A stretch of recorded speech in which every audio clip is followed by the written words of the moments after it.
Bismillahirrahmanirrahim. Assalamualaikum warahmatullahi wabarakatuh. Alhamdulillahirabbil alamin wa bihi nasta'in ala umuri dunya waddin. Assalatu wassalamu ala asyrafil anbiya'i wal mursalin wa ala alihi wa sahbihi ajmain. La nabiyya ba'da, amma ba'du.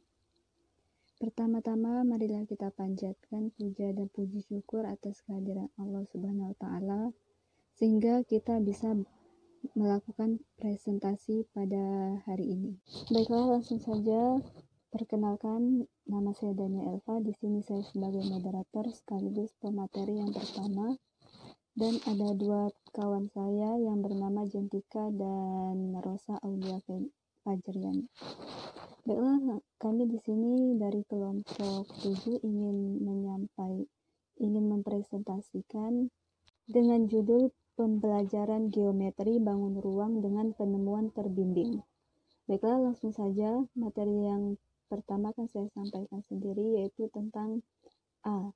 Mengenal unsur-unsur geometri bangun ruang. Adapun unsur-unsur bangun ruang yang akan diuraikan di sini adalah sisi, rusuk, dan titik sudut. Sisi merupakan bagian permukaan dari bangun ruang yang datar atau melengkung. Bagian permukaan yang datar terdapat pada kubus, balok, prisma, dan limas. Sedangkan bagian permukaan yang melengkung terdapat pada tabung, bola, dan kerucut. Rusuk merupakan perpotongan dua bidang sisi bangun ruang sehingga berbentuk garis atau baik garis lurus maupun garis lengkung. Rusuk yang berupa garis lurus dapat dijumpai pada kubus, balok, prisma, dan limas. Sedangkan rusuk yang berbentuk garis lengkung dapat dijumpai pada tabung. Titik sudut merupakan perpotongan tiga bidang atau perpotongan tiga rusuk lebih. Yang B yaitu pengertian bangun ruang. Bangun ruang adalah bagian ruang yang dibatasi oleh himpunan titik-titik yang terdapat pada seluruh permukaan bangun tersebut. Permukaan bangun disebut sisi. Sebaiknya guru menggunakan model berongga yang tidak transparan. Model untuk bola lebih baik digunakan sebuah bola sepak dan bukan bola bekel yang pejal. Sedangkan model bagi sisi balok lebih baik digunakan kotak kosong dan bukan balok kayu. Hal ini mempunyai maksud untuk menunjukkan bahwa yang dimaksud sisi bangun ruang adalah himpunan titik-titik yang terdapat pada permukaan atau yang membatasi suatu bangun ruang tersebut. Sedangkan model benda masih dipergunakan untuk mengenalkan siswa pada bangun ruang yang meliputi keruangannya secara keseluruhan. Sedangkan untuk model berongga yang transparan biasanya dibuat dengan mika bending atau plastik yang tebal. Dimaksudkan agar siswa memahami bahwa rusuk dihasilkan oleh perpotongan dua buah sisi dan titik sudut dihasilkan oleh adanya perpotongan tiga buah rusuk atau lebih. Selain itu, bangun ruang dengan model berongga yang transparan ini juga dapat untuk melatih siswa dalam menggambar bangun ruang. Karena kedudukan semua unsur bangun ruang dapat diamati untuk dialihkan dalam gambar. Adapun ciri-ciri dari dan unsur bangun ruang sebagai berikut. Yang pertama, memiliki volume, luas permukaan dan jaring-jaring. Bangun ruang juga disusun dari tiga unsur, yakni panjang, lebar, dan tinggi. Yang kedua yaitu volume bangun ruang, adalah banyaknya objek untuk mengisi ruang dari bangun ini. Adapun satuan bangun ruang adalah liter. Sedangkan apabila menggunakan satuan panjang maka ditambah kubik atau pangkat 3. Yang ketiga yaitu luas permukaan bangun ruang, adalah luas bidang seluruh permukaan bangun ruang. Luas permukaan dari suatu bangun ruang juga bisa dihitung melalui luas jaring-jaring bangun ruang tersebut. Yang keempat yaitu jaring-jaring bangun ruang adalah bangun dua dimensi untuk menutup seluruh bangun ruang. Jaring-jaring ini apabila dilipat atau disusun akan membentuk bangun ruang. Baiklah, itu presentasi dari saya. Presentasi selanjutnya akan disampaikan oleh kawan saya Jentika. Hanya saya persilahkan. Di sini saya akan melanjutkan presentasi dari rekan saya, yaitu Denia Elva. Di sini saya akan menjelaskan tentang macam-macam bangun ruang. Yang pertama yaitu adalah kubus. Kubus merupakan bangun ruang yang dibatasi oleh 6 sisi yang sama dan masing-masing sisi berbentuk persegi. Kubus memiliki 6 sisi, 12 rusuk, dan juga 8 titik sudut. Sifat-sifat lain dari kubus yaitu yang pertama memiliki 6 sisi khusus berbentuk persegi yang ukurannya sama luas. Yang kedua yaitu memiliki 8 titik sudut. Yang ketiga yaitu mempunyai rusuk sebanyak 12 buah. Yang keempat yaitu memiliki diagonal sebanyak 12 buah dan diagonal ruang sebanyak 4 buah. Yang kelima yaitu sudut antara dua rusuk yang berpotongan besarnya adalah 90. Yang keenam yaitu masing-masing diagonal bidang berpotongan tegak lurus. Rumus untuk mencari luas kubus ialah 6 kali sisi atau 6 kali sisi kuadrat. Yang selanjutnya yaitu rumus mencari volume kubus, yaitu adalah sisi kali sisi kali sisi. Bangun ruang yang selanjutnya yaitu adalah prisma. Prisma merupakan bangun ruang yang dibatasi oleh dua bidang yang sejajar serta beberapa bidang yang saling berpotongan menurut garis-garis yang sejajar. Dua bidang yang sejajar dinamakan bidang alas dan bidang lainnya disebut dengan bidang tegak, sedangkan jarak antara kedua bidang tersebut disebut tinggi prisma. Sifat-sifat prisma tegak segitiga seperti ini yaitu memiliki dua sisi berbentuk segitiga dan tiga sisi berbentuk persegi panjang. Selanjutnya yaitu memiliki 9 rusuk dan memiliki 6 titik sudut. Bangun ruang yang selanjutnya yaitu adalah limas. Limas merupakan bangun ruang yang dibatasi oleh sebuah bidang alas, dapat berupa segi 3, segi 4, segi 5, atau segi 6. Dan beberapa segitiga disebut dengan sisi tegak. Yang memiliki satu titik sudut persekutuan disebut dengan puncak. Rusuk-rusuk yang melalui puncak disebut dengan rusuk tegak. Sifat-sifat limas segi 4 seperti ini. Yang pertama yaitu memiliki satu sisi berbentuk segi 4 dan 4 sisi berbentuk segitiga. Yang kedua yaitu memiliki 8 rusuk.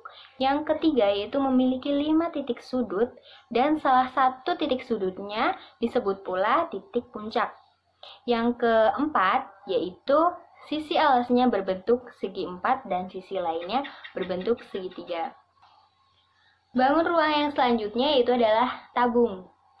Tabung atau silinder adalah bangun ruang 3 dimensi yang dibentuk oleh dua buah lingkaran yang identik dan sejajar dan sebuah persegi panjang yang mengelilingi kedua lingkaran tersebut. Tabung memiliki 3 sisi dan 2 rusuk. Selanjutnya yaitu adalah kerucut.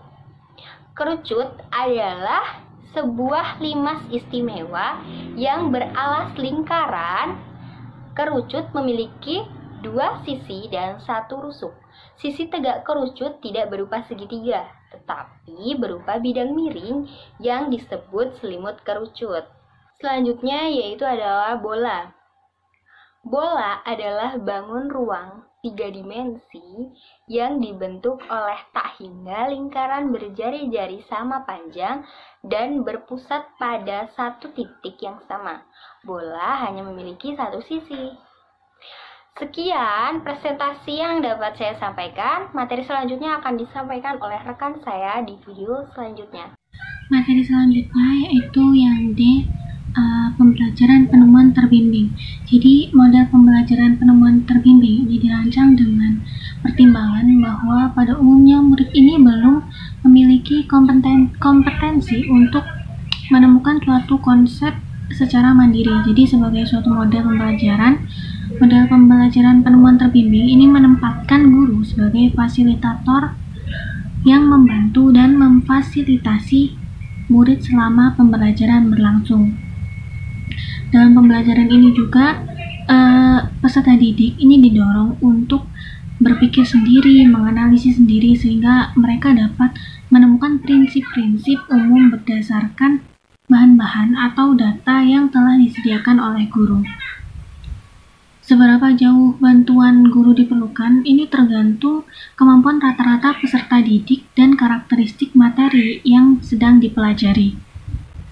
Terkaan, intuisi, dan coba-coba, trial and error hendaknya didorong dan dianjurkan. Jadi guru ini bertindak sebagai penunjuk jalan yang membantu peserta didik dengan menggunakan ide, konsep, dan keterampilan yang dimiliki sebelumnya untuk mendapatkan pengetahuan baru. Penggunaan model pembelajaran terbimbing juga terdapat kelebihan dan kekurangan. Kelebihan yang pertama yaitu peserta didik dapat berpartisipasi aktif dalam pembelajaran. Yang kedua, menumbuhkan dan menanamkan sikap inquiry. Yang ketiga, mendukung kemampuan peserta didik untuk berinteraksi positif baik antara sesama peserta didik maupun antara guru dengan peserta didik. Dan yang keempat, mendukung kemampuan peserta didik dalam problem solving. Yang kelima, mendapatkan pengetahuan dan keterampilan lebih baik secara langsung dalam pembelajaran sejalan dengan hal di atas. Ada juga kelemahan. Jadi kelemahan model pembelajaran terbimbing ini yang pertama, memerlukan waktu yang lebih lama, dan yang kedua, tidak setiap peserta didik ini dapat dengan efektif mengikuti pembelajaran model ini. Dan yang ketiga, tidak setiap topik dapat menggunakan model penemuan terbimbing. Jadi dapat disimpulkan bahwa model penemuan yang dipandu oleh guru ini kemudian dikembangkan dalam suatu model pembelajaran yang sering disebut dengan model pembelajaran dengan penemuan terbimbing. Melihat berbagai kelebihan model pembelajaran matematika realistik, diharapkan peserta didik ini akan bisa terbiasa memahami persoalan dengan sudut pandang yang bervariasi sehingga permasalahan tersebut dapat terselesaikan dengan berbagai cara. Potensi peserta didik ini akan berkembang biak, minat, dan motivasinya dalam pembelajaran matematika karena pembelajaran yang dimulai dengan konteks ini dapat mengarahkan pandangan peserta didik pada pentingnya matematika dalam kehidupan sehari-hari. Ada juga langkah-langkah pembelajaran penemuan terbimbing. Ini yang pertama, merumuskan masalah yang akan diberikan kepada peserta didik dengan data awal secukupnya. Yang kedua, berdasarkan data tersebut, ini peserta didik menyusun, memproses, mengorganisasi, dan menganalisis data. Jadi dalam tahap ini, guru ini memberikan bimbingan teknis sepenuhnya. Yang ketiga, peserta didik ini menyusun konjektur atau perkiraan dari analisis data yang dilakukan. Yang keempat, memeriksa konjektur yang telah dirumuskan dan dihasilkan oleh peserta didik. Yang kelima, jadi jika telah diperoleh tentang kepastian konjektur tersebut, maka verbalisasi konjektur ini diserahkan kembali kepada peserta didik untuk merumuskannya. Yang keenam, guru menyediakan soal-soal latihan untuk memeriksa kebenaran konjektur yang telah dirumuskan oleh peserta didik. Dan yang terakhir ini terdapat ciri-ciri dari model penemuan terbimbing. Jadi yang pertama, mengeksplorasi dan memecahkan masalah untuk menciptakan, menggabungkan, dan menggeneralisasikan pengetahuan. Yang kedua, berpusat pada siswa. Jadi pada model pembelajaran penemuan terbimbing ini, siswa diposisikan sebagai subjek dalam proses belajar. Yang ketiga, kegiatan untuk menggabungkan pengetahuan baru dan pengetahuan yang sudah ada. Terima kasih, sekian diskusi dari kelompok 7. Saya akhiri, wassalamualaikum warahmatullahi wabarakatuh.